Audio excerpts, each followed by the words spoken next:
So last year when I was just really burnt out, like just if you could think of the blackest piece of chicken on the grill at the family cookout, It's got a name tag. It said Mickey. Like just a balled up crisp of charcoal, I had to realign my mindset because I was literally in one of the biggest deals of my career in real estate sales. So I had to walk away from $15,000 because I did not have the capacity to continue being a sales agent because I didn't have the capacity to continue my life as it was in that moment. unpopular opinion. Grind culture is trash. Ooh, period. I'm Mickey, I'm Julia. and we're strategic hippies. We're not regular landlords. We're cool ones. We're fellow freedom seekers helping business minded creatives and free spirits build wealth through real estate. Welcome to the Strategic Hippie Show. So, if you guys are not following us on Twitter, please go do so. We are so silly and insightful and obviously biased. Earlier this month, I tweeted a picture of this cute little sunflower, I guess this is, walking with some butterflies, saying, "The secret to having it all is knowing you already do." I'm going to subscribe to that one. And you know what I was thinking as I was like, subscribe or unsubscribe? The the fact that this philosophy, my brain is constantly subscribing and unsubscribing and subscribing and unsubscribing, and this dance back and forth from this like fear, the space of lack, right? Because being in abundance and being trusting and present is the fact that I do have everything that I need and want right in this moment, right? Everything that I'm seeking. And once I make that shift, let's be real, life just gets easier, things just flow. Like I just move with ease. But that's not my baseline, right? So, where this comes from, right? There's this belief that money equals security, right? Or like we're seeking security. And that's why we're always after, the next thing or achieving something, acquiring something. So there's this book that I'm reading that is called The Illusion of Money. And I'm really enjoying reading this book. It's very much keeping me in the abundant space. This book by Kyle Cease. And in this chapter called The Illusion of Security, it says, so what is real security? It's you being fully present in this moment. It's your open heart, your acceptance of yourself, your awareness, your appreciation for life, your unconditional love. These are the real assets that make you invincible. I love that. How sweet. I love like using the word assets, right? Because when we think assets, our brains go right to real estate, right? Right to real estate, right to private equities, right to stocks. What are like all the things that we can build wealth with, and what are acquiring more and more assets? But I went to this investor meetup recently, and we had a network and divide into groups. And the question was, what has been your greatest investment? And I thought I was clever, and I'm like, my greatest investment was my first one, because without the first one, like, I would have never achieved anything else. Like, I'm most proud of just getting started. That was always the hardest thing for me, was just starting. And someone else says, my greatest investment has been myself. And every year I invest in these masterminds and seminars and group coaching. And I was like, oh, right? Like, that's your best asset.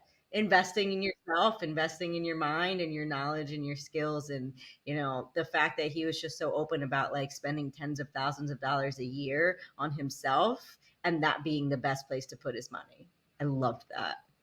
Uh, I love that. And, it is what it is that I've lived that. So last year, when I was just really burnt out. Like, just if you could think of the blackest piece of chicken on the grill at the family cookout, It's got a name tag. It said Mickey. Like, just a balled up crisp of charcoal. I had to realign my mindset because I was literally in one of the biggest deals of my career in real estate sales. So I had to walk away from $15,000 because I did not have the capacity to continue being a sales agent, because I didn't have the capacity to continue my life as it was in that moment. So I very much had to shift my mindset and prioritize my mental health in that moment. And I couldn't let the money change the fact that I needed support outside of what was available to me. So I definitely resonate with that. And I think that's so silly. You like caught yourself in the first one, because I do think that's true and valuable too, because we wouldn't be here talking about real estate if we didn't do that first deal. But it's definitely humbling throughout the process to reaffirm and remember that we are our asset, because without us, there is no business. There are no houses. There are no tenants. There's nothing. You just, you know?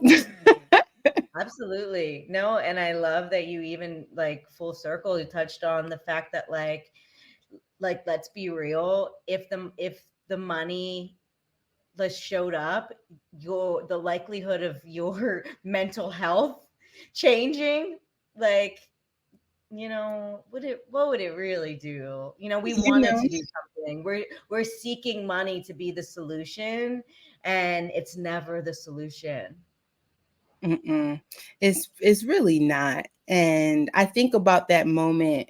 I have thought about that moment over the last year when I've had to put out thousands of dollars in repairs, and it was like, well, you could have had 15 if you had just put in that one more, like just did that one more. And it's like, girl, you don't know what would have happened with that one more. Like, what if you push yourself for that one more and then the deal fell apart? You could have really snapped. Yes. Yes, absolutely. Yes, so very much money does not equal security. And I love that we keep coming back to this conversation of what we actually want when we seek money, and just being like in our bodies in general. I'm so grateful to continue to practice being in my body. And what I mean by that is just knowing, having a real baseline so that I know when things are off. So I'm in the middle of a apartment turnover that is trying to kick the girls down, and I will get into that later.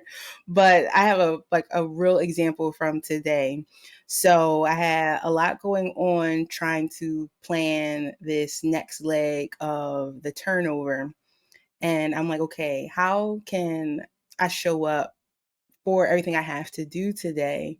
And it's probably by the afternoon. I'm like, well, you didn't eat yet. And I'm like, well, if you care about yourself, you should probably, I don't know, eat. Mm. I did It's not have the energy. Would you say? basic human needs. I mean, that's like number one after some water. So I was like, well, you should probably eat. I definitely didn't have the capacity to cook for myself within the workflow I was in. And I have intentionally been trying to order like off food apps less.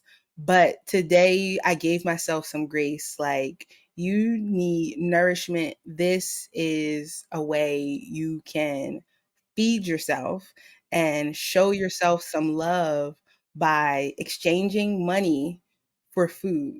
So it wasn't about me maintaining my habit of being on food apps. I had reframed it to, I'm using my resources to get what I need. And I think checking in like that is not something I always do. So I'm grateful that I'm in a better place now that I can even make those types of like mental connections, because before my brain is just all like, oh, you got so much going on, you can't even feed yourself, like you don't even feel like cooking, like, and it's just like, how did we get so judgy, man? Like Right, right. The judgment is real. No, and it's funny when you were speaking before, I like glanced down at this book, and it's just like affirming this thing, right? So the author writes, I can tell you from all my experience in the work I've done with people, no one's pain goes away once they reach that external goal. So kind of comes like full circle of like seeking something, fix me, money, fix me, not doing something. Well, if I don't spend money on this food, like then I will be, I would feel better, all these things. And it says oftentimes the pain gets even worse because what we thought was the solution to the pain didn't work. So now on top of that, we feel hopeless, right? mm, So it's like the whole, our biggest message most of the time here on our show is like the wealth building journey is a spiritual journey, right? And like what we need to be doing while building wealth, while creating this life of financial freedom, is prioritizing the things that are happening within. And mhm, I think that your story is like real real life. We're dealing with turnovers and evictions and analyzing deals and all of these things. But how in the like the busyness of it all and like the high emotion, right? So I'm analyzing a few deals here, and they're very exciting and very different. And I'm using creative financing strategies to present offers, including seller financing. In this one property today, I met with the owner, and it's a very unique property. It's like a 40-acre farm that needs lodging. It's like making a tiny bit of money, but not nearly enough. And they're like, well, how about this? You put down, and the asking price is like 800 something. You put down $600,000 cash. And I'm like, investor in me, it's like, all right, so we use leverage, right? Like, I went to a mastermind this morning, and like this commercial real estate investor who is coaching us, is his thing that is on like repeat is investors buy income. You're buying income, right? That's what we do. Like maybe you love the business strategy and this can work, but like we analyze deals off of the amount of money that they make, and that's how we buy them. And the reality of it is, if I were to put $600,000, if I were to access $600,000 in cash, am I leveraging that money and making it work to the best of its ability by putting it onto an $800,000 property that isn't making money yet? Right? So like what's 600,000 20% of? So 20% of $3 million is $600,000. So if I were to, get, raise, borrow, have, save $600,000 in cash, then why not buy a stabilized $3 million commercial property with that $600,000, as opposed to this super risky, isn't going to make money until you go through the 3-year process of designing, building, and setting up a sustainable business. So that's kind of like the tangible parts of real estate investing, right? But also, one thing that I did say to them is like, I am very intentional on my decisions, and today I want to like really get an understanding of what you've built and tell you who I am and what I do, what I'm good at, see if there's overlap, maybe there's a partnership opportunity or whatever that looks like. But I'm going to take the information, I'm going to spend some time to review it. And they made that offer. Oh, just put $600,000, we'll finance the deal, seller financing, ooh, sexy. And my response was, I'll think about it this week. Right, because the reality of it is like I don't have to say yes to things right away, and I need to like not make decisions off of extreme emotions, whether that's excitement or fear, and going back to like a lack of security, like what's my why? Why am I exploring this investment opportunity? And I'll add this one last thing in because this is where I've been at lately. And I think it's been a really important practice for me in this, investing entrepreneurship journey is there's a lot of opportunities that I'm exploring. And every time I begin the due diligence process of what an opportunity, saying yes to an opportunity would look like, I write out what job it would give me. And no matter what, maybe I'm looking at this 6 unit apartment building, right? So what job would that give me? Now I'm managing a realtor to do showings and fill the units. I'm managing maintenance person. I'm paying tax. I have an admin work of the property taxes, insurance, things like that. I write all this out, and what would that do to my day to day? And I review whether is this a job that I would apply for. Mm. And that's maybe not the best scenario because it's what I do. Like I've been a landlord for a long time. I know how to landlord. I know how to build these systems. But maybe it's a more unique opportunity of like buying a farm that does tours, right? Because I'm looking at those. So it's like a tourism project, right? So it's so much more layers. Now it's hospitality, it's tours, it's marketing, it's all of these things. What's my role in it? Like as much as I like the idea and it's exciting and I want to buy it. Okay, but now what? And then is this a job that I'm willing to sign up for? Would I apply for this job? And I just wanted to share that because it's been important for me lately. Because I am in a transition period, right? I have the opportunity now to explore all new things, right? Do I want to continue and grow and do commercial real estate? Do I want to start a real estate fund? Do I want to like sell everything and go live on a farm? Like who knows? But I'm exploring and I'm being intentional. And so we were talking and we're like really excited to do a new workshop. Yes. Right? We want to start hosting webinars on a specific topic. So this is very timely because I think you're in the most epic house hack in the history of house hacking, which is living in a unit and then renting out other rooms or units, and you have this really spectacular 15-acre, was it 10, 15 bedrooms? How many bedrooms is it? There's currently 10. 10 bedrooms. Oh, currently. That means more TBD. I don't know if y'all caught that. Yes. I am a double house hacker. You are a countless house hacker. Which house hack would this be for you? Ooh. 1, 2, 3, 4. I think this is 4. So it was like, it's crazy. As you were sharing that, I was just thinking like how someone like me could be here.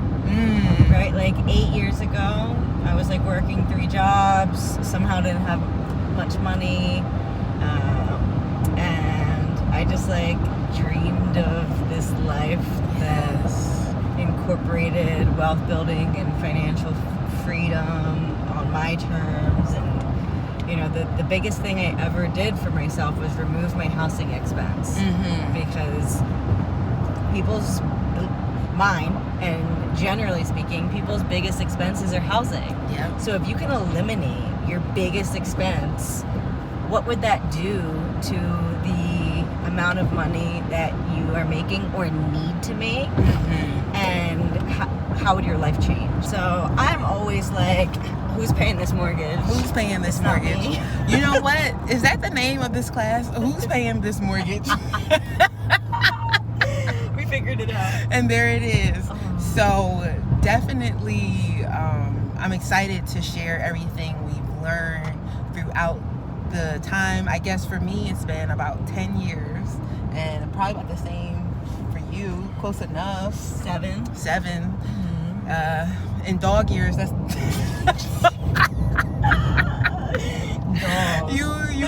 grandma house hacker in dog years. So that's how these real estate years be feeling, child. I Like feel that way. 6 months be 2 years sometimes. So I'm so grateful.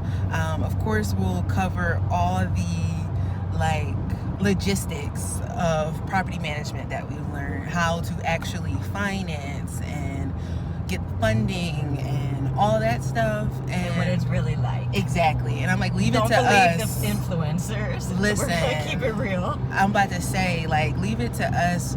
We're not gonna get stuck there and not tell you the real tea, because your life really does, it's impacted by house hacking. It's just the duality of all the experiences, and that's why it's forever both of them. Yeah. Strategic and prioritize your lifestyle. Pick your heart. Pick your heart. Yeah. That's the one. Yeah, because everyone told me, like, before I got started, you don't know how hard it's going to be. And I'm like, that might be true, but it's also really hard going to a job that I hate. Yeah. And not having any time for myself and never having money. So let me try this hard. Yes. Running a business is hard. Being poor is hard. You know? Which is harder. Yeah. Pick your heart. Pick your heart. Pick your heart. Join the next Who's Paying My Mortgage? How to House Hack live webinar by clicking the link in the description box or going to strategichippie.com to sign up. Now let's get back to the show. Intentional. And, you know, I think this is the foundation of it. It's the abundance. It's the sense of security. It's the why. It's the taking care of what's happening on the inside, because the reality of it is, you know, money, the illusion that money equals security is trash. Yes. Yes. I love that. That was like a fire example. It's like, what job are you going to have to do? Like, that's the one. If I had asked myself that, I would have had a whole different zeal and excitement in real estate. I would have been more scared or more apprehensive probably. So it's kind of like that catch-22 where like you want to chase that exciting thing, and you have to keep it real on what you want your day-to-day to look more of. Like, I don't know, I just have like a sneaking suspicion you didn't go all the way to Puerto Rico to maintain the way you're living your life in Philly. But so the real estate is the leverage to make the choices. Like, money is not security. It is your proximity to being able to change your experience quicker or not. You know what I mean? So that was a fire example, bro. I can't even. And the conclusion is, like, the only place that security happens is inside. And that's like when in our webinar, the financial freedom, it's like financial freedom, right? But like the key word is freedom, and the irony of like freedom being just a feeling. Freedom being an inside job, right? The more money, wealth, assets, real estate, that isn't going to provide financial freedom. That might provide like tangible wealth, but like we're after freedom. You know, that's the key for us here on the Strategic Hippie Lifestyle. Yes. Yes, seriously. And you even talking about your day-to-day is just very much what it's all about, and what I have to keep reminding myself of with all my ambitious long-term goals. Because the one thing I could do for myself, aside from getting Indian food off of DoorDash, was get on my yoga mat. If I didn't have control over anything in my day at that point, I knew that I could leave it all on the mat. I knew that I could meditate, and I could take that time to tune into me, because my awareness is all that I am. If I don't have awareness, then I am nothing. So let me honor what I do have and get into that practice. And I'm going to segue into our Strategic Hippie Saturday, which we have coming up and we do every month, because it's intentional that we start with the meditations in our meetup, because all we are is our awareness. And these goals don't mean anything if you don't have a brain to even think about them. Like, like. Yes. I just love like what we embrace here, and how like, you know, meditation and yoga and all these like, you know, practices, and how important they are for us to show up in our business, Mhm. right? And like, who would have thought that like yoga, meditation, and prayer were the foundation of a successful entrepreneur? Right. Julia, how do you typically spend your Saturdays? I think of Saturdays as the day to recharge. So I am embracing my creativity, doing something playful, joyful, grounding. I spend this time recharging so I can better show up during the week to that strategic business side of things. How do you spend your Saturdays? Well, I actually love Saturdays. I mean, who doesn't? An ideal Saturday for me, I'm definitely going to be at hot yoga, maybe happy hour, going to a concert, just like you said, just restoring. Yeah, Saturdays are just so sacred. So that is why I wanted to share about our monthly meetup, Strategic Hippie Saturdays. This space is for creative entrepreneurs to explore mindfulness and personal development in how we lead our businesses. They are just such a vibe, and obviously we're biased. I lead a meditation and we do a reflective reading and discussion. It's just a whole experience. Yes. In our last Strategic Hippie Saturday, we read a chapter from The Seven Spiritual Laws of Success by Deepak Chopra. And it was just so insightful, and it was just so like rejuvenating. I'll use another R word to be around like-minded creative entrepreneurs and real estate investors to, really embody the spiritual part of the wealth building journey. Oh, I love that so much. Being in community is just such a beautiful and enlightening experience. And we want you all to join us. Make sure you check out the link tree in our description to join our next Strategic Hippie Saturday. Yes, see you there. I've been landlording since 2014 and I just caught on last year. Mhm. Like, Yeah. it's It like, usually it usually takes being that like burnt piece of chicken to really spark up some willingness to look at something different, right? Like, why is no one eating me? right. Wow. Am I not succulent? Like, Yes, burnout is just such a seriously, cause just of so many of our stories. But I like, love thank that. God, right? Because now, Hmm. like, the gifts that come out of such uncomfortable, painful times, right? Like, in a way, like, I wouldn't wish like the extreme like struggle of burnout on anyone, but I wish the grace that comes out of it. And Amen. I definitely stole that from um, walking each other home, that Netflix documentary on Ram Dass's final days, and he says, I wouldn't wish the stroke on anyone, I wish the grace of the stroke. Mhm. Because he had a stroke, and then he like, it was a spiritual awakening for him. But this extreme growth comes from extreme pain, and it doesn't have to, right? Like, you don't have to suffer to finally start a spiritual practice, or to finally start prioritizing intention and mindfulness as an entrepreneur or investor. Like, you don't have Yeah, to. You can skip right to the grace. exactly. You really can. And it's so funny because I love that. And I have always had like an affinity for like yoga, crystals, like spirituality, kind of like, quirky stuff. But it definitely hits different after overcoming some hard stuff because I think without knowing what your real baseline is, you're kind of looking for other people.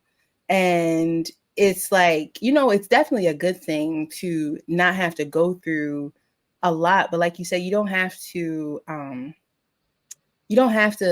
go through all the hardness to get to the good. And I think that's our goal as well, is to be like, hey, you can be a ballin' investor and you don't have to get crazy about it. Like, will you find you'll have to face a different part of yourself in doing all that. And that's your journey. All of it is your journey, obviously. But we're just here to tell you that we did it that way, and Right. No, what and that it very much be like, this chapter that I keep referring to in this book, The Illusion of Money, and the chapter is called The Illusion of Security. And I just love how much this ties into the quote that you started with.